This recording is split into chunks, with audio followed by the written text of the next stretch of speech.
नमस्कार, दृष्टि आईएएस के टुडेज जी के प्रोग्राम में आपका स्वागत है। शुरुआत करते हैं पिछले सेशन के रिकैप से। पहला प्रश्न था, प्रधानमंत्री भारतीय जन औषधि परियोजना यानी पीएमबीजेपी के संबंध में निम्नलिखित कथनों पर विचार कीजिए। एक, यह परियोजना आयुष मंत्रालय द्वारा शुरू किया गया एक अभियान है। 2, bureau of pharma PSU of India यानी BPPI प्रधानमंत्री भारतीय जन औषधि परियोजना यानी पीएमबीजेपी के लिए कार्यान्वयन एजेंसी है। उपर्युक्त कथनों में से कौन सा यहाँ से कथन सही है या फिर है? इसका सही जवाब था केवल 2। अगला प्रश्न था, अरब स्प्रिंग के संबंध में निम्नलिखित कथनों पर विचार कीजिए। 1, यह लोकतंत्र विरोधी विद्रोहों की एक श्रृंखला थी जिसने बड़े पैमाने पर कई मुस्लिम देशों को प्रभावित किया। 2, यह मोरक्को और लीबिया सहित कई देशों में हुआ। 3, इसके कारण ट्यूनीशिया में चमेली क्रांति हुई। उपर्युक्त कथनों में से कौन सा यहाँ से कथन सही है या फिर है? इसका सही जवाब था केवल 2। अगला प्रश्न था, प्रोडक्शन लिंक्ड इंसेंटिव स्कीम यानी PLI स्कीम के संबंध में निम्नलिखित कथनों पर विचार कीजिए। 1, यह योजना केवल नवोदित क्षेत्रों को प्रोत्साहित करती है। 2, इस योजना के तहत निर्माताओं द्वारा माल बनाने पर ही प्रोत्साहन राशि का भुगतान किया जाएगा। 3, इस योजना के तहत उन्नत रसायन विज्ञान और सौर PVV निर्माण शामिल हैं।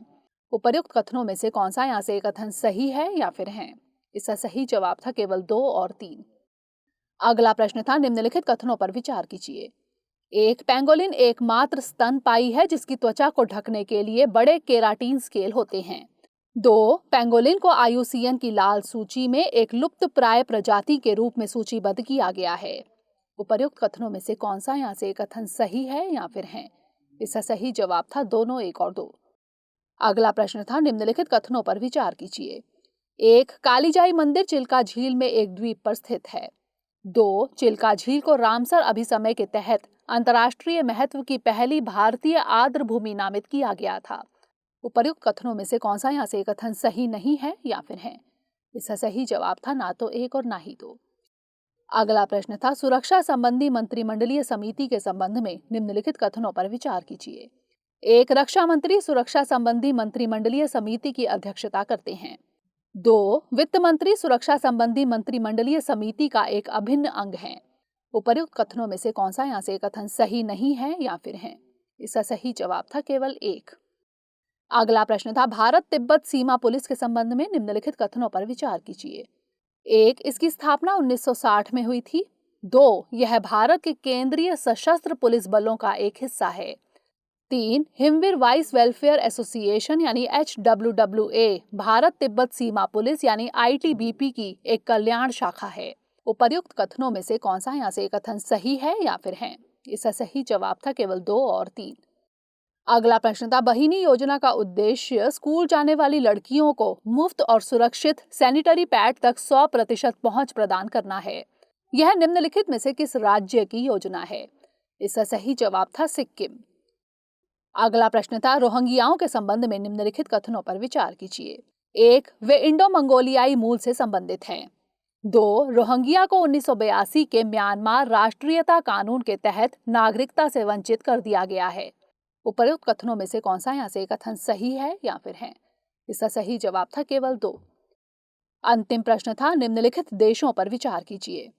1, जॉर्डन, 2, तुर्की, 3, सीरिया, 4, कुवैत, 5, सऊदी अरब। उपर्युक्त में से किन देशों की सीमा इराक के साथ लगती है?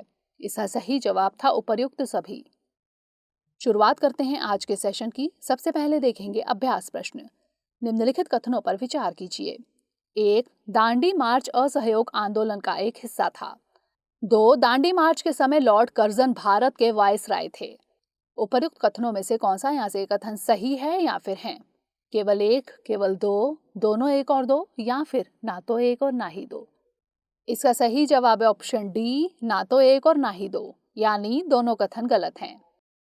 प्रधानमंत्री ने महात्मा गांधी और उन सभी प्रतिष्ठित व्यक्तियों को श्रद्धांजलि अर्पित की है जिन्होंने अन्याय का विरोध करने और हमारे देश के स्वाभिमान की रक्षा के लिए दांडी मार्च किया था। दांडी मार्च मोहनदास करमचंद गांधी के नेतृत्व में अहिंसक सविनय अवज्ञा आंदोलन की ओर एक कदम था, अतः कथन 1 सही नहीं है। यह मार्च दिनांक 12 मार्च से 6 अप्रैल 1930 तक ब्रिटिश नमक एकाधिकार के खिलाफ कर प्रतिरोध और अहिंसक विरोध के प्रत्यक्ष कार्रवाई अभियान के रूप में चला। दांडी मार्च में हजारों और लोगों ने उनके नेतृत्व का अनुसरण किया और बॉम्बे और कराची के तटीय शहरों में भारतीय राष्ट्रवादियों ने नमक बनाने में नागरिकों की भीड़ का नेतृत्व किया। दांडी मार्च के समय भारत के वायसराय लॉर्ड इरविन थे, अतः कथन 2 भी गलत है। तो इस तरह इस प्रश्न का सही जवाब है ऑप्शन डी, ना तो 1 और ना ही 2। हमारे वीडियो अंग्रेजी में देखने के लिए फॉलो करें हमारा ही दूसरा यूट्यूब चैनल दृष्टि IAS इंग्लिश। आज के सेशन का पहला प्रश्न है, स्वास्थ्य और देखभाल पर्यटन के संबंध में निम्नलिखित कथनों पर विचार कीजिए। 1, इसका तात्पर्य स्वास्थ्य सेवाओं के लिए अंतर्राष्ट्रीय सीमाओं के पार यात्रा करने से है। 2, भारत में अधिकांश चिकित्सा पर्यटक पूर्वी यूरोपीय देशों से आते हैं। 3, देश में चिकित्सा पर्यटन को बढ़ाने के लिए पर्यटन मंत्रालय ने प्रसाद योजना शुरू की थी। उपर्युक्त कथनों में से कौन सा यहाँ से कथन सही है या फिर है? केवल 1, केवल 2 और 3, केवल 1 और 3 या फिर 1, 2 और 3? इसका सही जवाब है ऑप्शन ए, केवल 1। भारत का स्वास्थ्य और देखभाल पर्यटन गंतव्य के रूप में बढ़ावा देने के लिए पर्यटन मंत्रालय ने स्वास्थ्य और देखभाल पर्यटन के लिए एक राष्ट्रीय रणनीति और रोड मैप तैयार किया है। स्वास्थ्य और देखभाल पर्यटन से तात्पर्य स्वास्थ्य सेवाओं के लिए अंतर्राष्ट्रीय सीमाओं के पार यात्रा करने से है, अतः कथन 1 सही है। इसे मोटे तौर पर 3 श्रेणियों में वर्गीकृत किया जा सकता है: चिकित्सा उपचार, देखभाल और कायाकल्प और वैकल्पिक इलाज। आंकड़ों के अनुसार भारत में आने वाले अधिकांश चिकित्सा पर्यटक Afghanistan, Pakistan, Oman, Bangladesh, Maldives, Nigeria, Kenya और इराक देशों से होते हैं, अतः कथन 2 सही नहीं है। प्रसाद योजना पर्यटन मंत्रालय द्वारा चिन्हित तीर्थ स्थलों के समग्र विकास के उद्देश्य से शुरू की गई थी, अतः कथन 3 सही नहीं है। तो इस तरह इस प्रश्न का सही जवाब है ऑप्शन ए, केवल 1। अगला प्रश्न है, भारत में विदेशियों के लिए निम्नलिखित में से कौन से मौलिक अधिकार उपलब्ध हैं? 1, अनुच्छेद 19, 2, अनुच्छेद 14, 3, अनुच्छेद 26, 4, अनुच्छेद 29। नीचे दिए गए कूट का प्रयोग कर सही उत्तर चुनिए। केवल 1 और 3, केवल 2 और 3, केवल 3 या फिर केवल 1, 2 और 4? इसका सही जवाब है ऑप्शन बी, केवल 2 और 3। हाल ही में केंद्र सरकार ने उच्चतम न्यायालय से आग्रह किया कि वह विदेशियों की वीजा शर्तों का उल्लंघन होने के बाद राहत के लिए स्थानीय अदालतों में जाने के अधिकार के विषय पर एक कानून बनाने में मदद करे। केवल भारत के नागरिकों के लिए उपलब्ध मौलिक अधिकार हैं: धर्म, नस्ल, जाति, लिंग या जन्म स्थान के आधार पर भेदभाव का निषेध अनुच्छेद 15, सार्वजनिक रोजगार के मामलों में अवसर की समानता अनुच्छेद 16, 6 बुनियादी स्वतंत्रताएं उचित प्रतिबंधों के अधीन हैं अनुच्छेद 19, अल्पसंख्यकों की भाषा, लिपि और संस्कृति का संरक्षण अनुच्छेद 29। अनुच्छेद 14 और 26 के तहत मौलिक अधिकार विदेशियों को भी उपलब्ध हैं। अनुच्छेद 14 कानून के समक्ष समानता और कानूनों का समान संरक्षण, और अनुच्छेद 26 धार्मिक मामलों के प्रबंधन की स्वतंत्रता, अतः विकल्प बी सही है। तो इस तरह इस प्रश्न का सही जवाब है ऑप्शन बी, केवल 2 और 3। अगला प्रश्न है, निम्नलिखित कथनों पर विचार कीजिए। 1, भारत हर साल 15 मार्च को राष्ट्रीय उपभोक्ता दिवस मनाता है। 2, विश्व उपभोक्ता अधिकार दिवस 2022 का विषय फेयर डिजिटल फाइनेंस है। 3, उपभोक्ता संरक्षण ई कॉमर्स नियम 2020 की प्रकृति सलाहकार होती है। उपर्युक्त कथनों में से कौन सा यहाँ से कथन सही है या फिर है? केवल 1 और 2, केवल 2, केवल 1 और 3 या फिर केवल 3? इसका सही जवाब है ऑप्शन बी, केवल 2। विश्व उपभोक्ता अधिकार दिवस हर साल 15 मार्च को उपभोक्ताओं की शक्ति और सभी के लिए एक निष्पक्ष, सुरक्षित और टिकाऊ बाजार के लिए उनके अधिकारों के बारे में जागरूकता पैदा करने के लिए मनाया जाता है। हालांकि भारत हर साल 24 दिसंबर को राष्ट्रीय उपभोक्ता दिवस मनाता है। इसी दिन उपभोक्ता संरक्षण अधिनियम 1986 को राष्ट्रपति की सहमति प्राप्त हुई थी और यह लागू हो गया था, अतः कथन 1 सही नहीं है। इस वर्ष विश्व उपभोक्ता अधिकार दिवस का विषय फेयर डिजिटल फाइनेंस है, अतः कथन 2 सही है।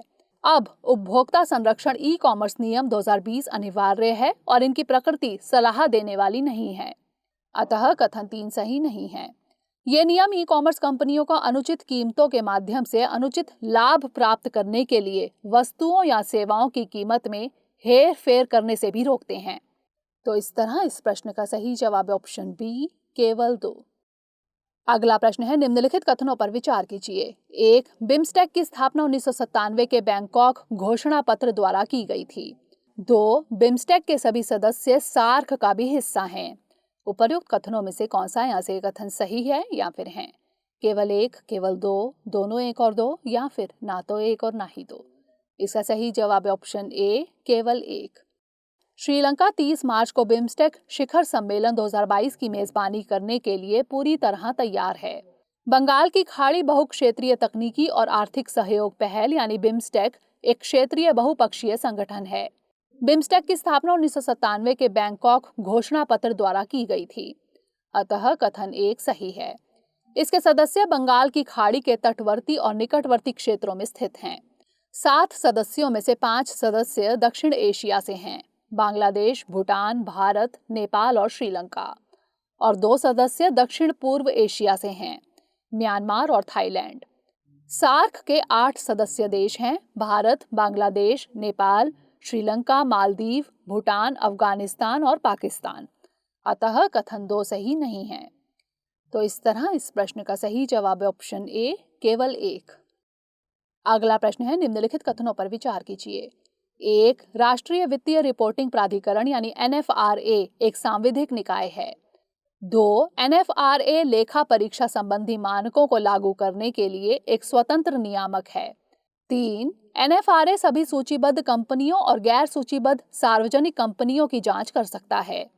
उपर्युक्त कथनों में से कौन सा यहाँ से कथन सही है या फिर है? केवल 1, केवल 2, केवल 1 और 2, या फिर 1, 2 और 3? इसका सही जवाब है ऑप्शन बी, केवल 2। NFRA का गठन 1 अक्टूबर 2018 को भारत सरकार द्वारा कंपनी अधिनियम 2013 की धारा 132(1) के तहत किया गया था, अतः यह एक सांविधिक निकाय नहीं है, अतः कथन 1 सही नहीं है। इसे लेखा परीक्षा संबंधी मानकों को लागू करने और लेखा परीक्षा की गुणवत्ता सुनिश्चित करने के लिए एक स्वतंत्र नियामक के रूप में स्थापित किया गया था। ऐसा इसलिए किया गया था ताकि निवेशकों और कंपनियों के वित्तीय प्रकटीकरण में जनता का विश्वास बढ़ सके, अतः कथन 2 सही है। यह कॉरपोरेट या व्यक्तियों के निर्धारित वर्ग के लिए IICAI के सदस्यों द्वारा किए गए पेशेवर कदाचार की भी जांच कर सकता है। यह ऐसी सूचीबद्ध कंपनियों और उन गैर सूचीबद्ध सार्वजनिक कंपनियों की जांच कर सकता है जिनकी चुकता पूंजी 500 करोड़ रुपए से कम नहीं है या जिनका सालाना कारोबार 1000 करोड़ रुपए से कम नहीं है, अतः कथन 3 सही नहीं है। तो इस तरह इस प्रश्न का सही जवाब है ऑप्शन बी, केवल 2। अगला प्रश्न है, सेमीकंडक्टरों के संबंध में निम्नलिखित कथनों पर विचार कीजिए। 1. ये केवल सिलिकॉन से ही बनाए जा सकते हैं। 2. इनकी उत्पत्ति का इतिहास 1874 में रेक्टिफायर AC-DC कन्वर्टर के आविष्कार में देखा जा सकता है। उपर्युक्त कथनों में से कौन सा यहाँ से कथन सही है या फिर है? केवल 1, केवल 2, दोनों 1 और 2, या फिर ना तो 1 और ना ही 2?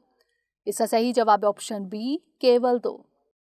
सेमीकंडक्टरों की आपूर्ति जो कोविड संबंधी व्यवधानों के कारण घट गई थी, यूक्रेन युद्ध के कारण अब एक बार फिर से संकट में है।